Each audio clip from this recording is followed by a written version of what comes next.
bakunzi batevye isanganiro kaze murano makuru twabateguriye tuyahera ku ngingo zikurikira. Mukuru w'igihugu aranegura abantu bafata amadeni mu banki nkuru y'igihugu mu mahera y'agaciro bakayajana mu bihugu byo hanze gushingayo amahinguriro. Evariste Ndayishimiye akavuga ko bene abo bantu ari abansi b'igihugu kuko basubiza inyuma ubutunzi bw'igihugu.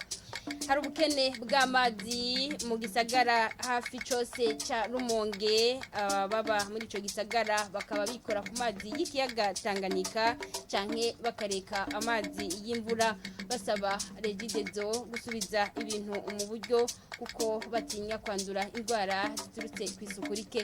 Ido nido ryano makuru ni mukanya sangwa ikazi.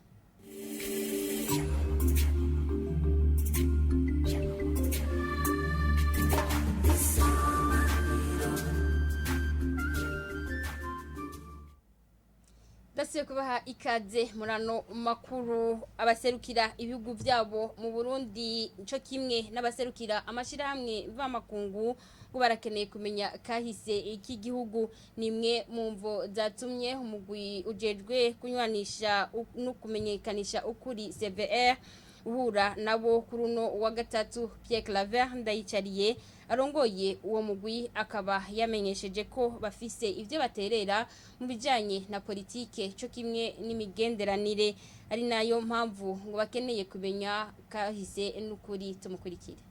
Uyu mugwi Sever waronse uno munsi umwanya wo guhura wo kuganira n'abaserukira ibihugu byabo mu Burundi n'abaserukira amashirahamwe mpuzamakungu. Abanyamahanga rero baserukira ibihugu byabo barakurikira ubuzima bw'igihugu bwose, barakeneye no kumenya uyu mugwi washinzwe n'inzego z'igihugu twashaka kubayagira ivyo tumaze gushikako. Turabereka ko dufise ibimenyetso bidaharirizwa vyerekana ko ubwicanyi bwabaye mu 72 no mu 73 bwateguwe gutegurwa n'intwaro ariho ico gihe. Abanyamahanga rero baserukira ibihugu byabo, abanyamahanga baserukira abashirahamwe mpuzamakungu, turabamenyesha kugira ngo barabe ico bofasha mu rwego rwa politike, ico bofasha mu rwego rw'ubucuti mpuzamakungu bimwe bita diplomasi, ivyo bofasha babishoboye no mu gushigikira ibikorwa vy'umugwi Sever, kuko dufise ibikorwa biremereye bisaba n'uburyo bwinshi, kuko ivyabaye mu Burundi biraraba isi yose. Uburundi ni kimanyu c'isi yose. Ukuri turiko turerekana tumaze gushikako n'ukuri kwari kwaranyegejwe. Abakuze bakuzi bamwe bari bazi ivyabereye aho baba gusa.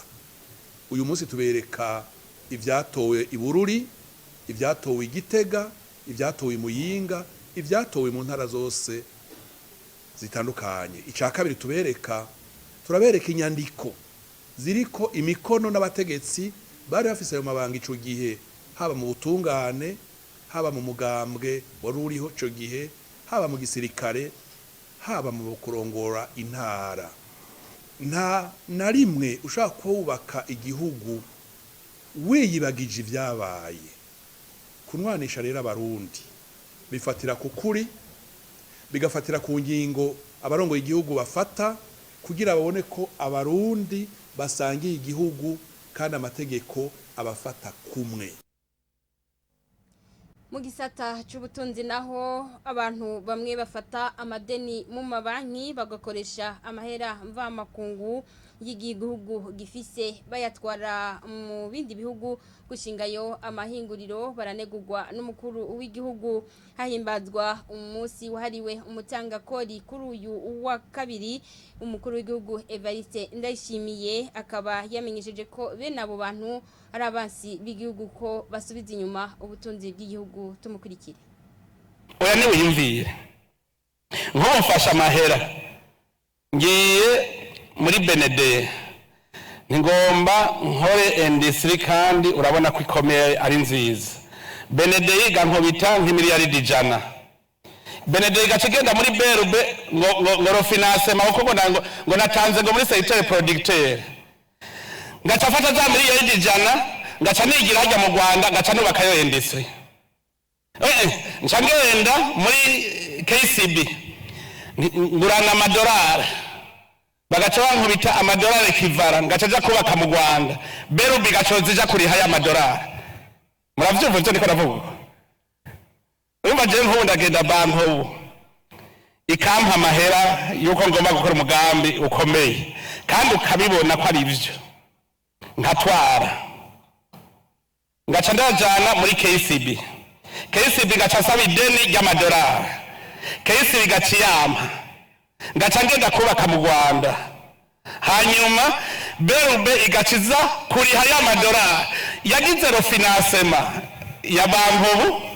yongera icaja kuriha amadolari muri KCB none uzori hakuye he si berube izo yari mugabo wajanye amadolari kwibakisha he mu kindi gihugu ivyo nta muntu wo muri sasiye simple yo bikarikira akabire yisisa akabishobora c'est pas un simple risasi no muntu yize agateka umutwe twibe igihugu gute agateka uwo mutwe bakira igihugu kandi ubibona umenga nta busuma bwabaye ubibona none mwe mwabibona ko ari busuma mwe mwabibona uwo ntimuce mubyumva mwazi kuja kubaka industry hanze ni wawe yarakunaniye kubaka iwawe yarakunaniye mu kumva yuko woja kubaka hanze ukoresheje amahera wivye mu Burundi iryo si ibara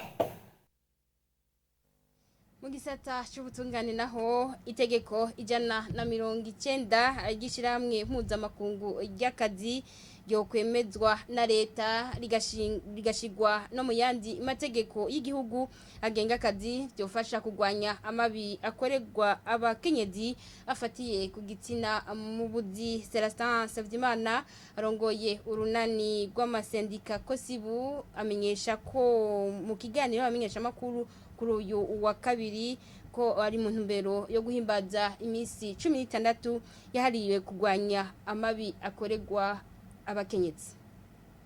Ingene ibintu bimeze ngaho iwacu byerekeye guhohotera no guturika abantu ku kazi biciye ku bitsina.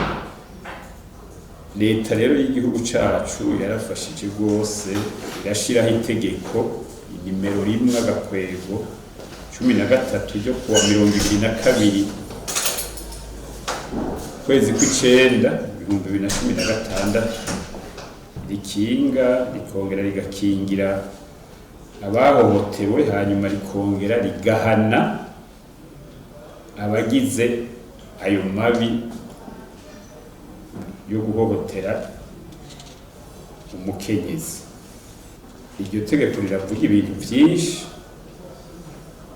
riravuga gufata ku ngufu abakenyezi, violence sexuelle uko mu Faransa babivuga, riravuga ku bw'umuturubika umuntu kubera hari ibyo mugomba kuby'ibitsina, mu Faransa twavuga harcèlement sexuel. Igikorwa rero ubu turimo nuko iryo tegeko 190 yishirahamwe mpuzamakungu ry'akazi ryo kwemerwa n'igihugu cacu. Mu Gifaransa rero babyita ratification, mwese musanzwe mubizi. Rero ibyo nibyo turimo, igihugu cacu kiyemeze hanyuma bace barishire naho hasanzwe hari birimo, barishire mu mategeko cyane cyane mu mategeko y'akazi kugira bakinga ayo mabi aba ku kazi avuye ku bitsina, kuko bica bifasha ko akazi gatera imbere, bigafasha yuko n'akazi gakorwa neza nuko umwimbu utera imbere. Ano makuru tuyasozerere mu ntara ya Rumonge havugwa ubukene bw'amazi hafi mu gisagara cose kuva kuri uyu wa mbere. Ababa muri ico gisagara ubu bakaba bavoma amazi y'ikiyaga Tanganyika canke bakareka amazi y'imvura mu gihe iguye. batinya kwandura indwara zifatiye kwisuku rike bakaba basaba ishirahamwe Regidezo kubarosa amazi meza mu maguru masha. Felix Ntirampeba aserukira ishirahamwe Regidezo mu manuko bw'igihugu akaba yizeza ababa muri ico gisagara ko bagiye kuronka amazi vuba. Jean Pierre Misago mu mabarabara atandukanye y'igisagara ca Rumonge gushika ku mweha w'uburovyi wa Rumonge haboneka uruja n'uruza rw'abaja canke bava kuvoma amazi mu kiyaga Tanganyika mu gitondo cyo kuri uyu wa gatatu nk'uko babivuga uretse uduce tumwe tumwe two mu makartier ya Kanyenkoko na Birimba twari tumaze kubonekamwo amazi hamwe n'ahari ibikono bibika amazi bari bakivoma aya nyuma mu gitondo cyo kuri uyu wa gatatu abandi bose bikora ku mazi y'ico kiyaga canke bakikora ku mazi y'imvura bagize Imana ikagwa kuva kuri uyu wa mbere bashikiriza ko hampande yo gukena amazi meza yo kunywa haciye hiyongera ko ikibazo cyo gukora isuku uko bikwiye narijya nayo mazi y'ikiyaga Tanganyika asanzwe acafuye bavuga ko bafise amakenga ko bashobora kwandura indwara zifatiye ku isuku rike abo co kimwe n'abari bakivoma aya nyuma mu gitondo cyo kuri wa gatatu bagafatiraho basaba ishirahamwe Regidezo ko rikura mu nzira ico kibazo amazi atararenga inkombe. Felix Ntirampeba aserukira ishirahamwe Regidezo mu manuko bw'u Burundi tumuhamagaye kuri telefone kuri ico kibazo avuga ko iryo shirahamwe ririko rirakora ibishoboka byose ngo ico kibazo gitora umuti vyihuta bishoboka. Avuga ko umuringoti umwe muri ibiri minini izana amazi mu gisagara ca Rumonge wunzwe ku mugoroba wo kuri uyu wa kabiri aho wari wacikiye ku ruzi Dama kandi ko amakartier amwe yabwirizwa kuba yatanguye kuronka amazi mu gitondo cyo kuri uyu wa gatatu akizeza ko n'abandi bashobora kuronka amazi meza kunga uwo muringoti usigaye birangiye. Aba mu gisagara ca Rumonge bagize ico bashikiriza basaba ko kwijabukiro giyo miringoti ku ruzi Dama hokomezwa kuko ugo ruzi gwama gwaciye iyo miringoti guzuye bigatuma amazi akena mu gisagara ca Rumonge. Arakoze mugenzi wacu Jean Pierre Misago ningaha makuru twari twabateguriye cyarangirira ndabashimire mwebwe mwese mwariko murakurikira mugire vyiza aho merereye naho butaha.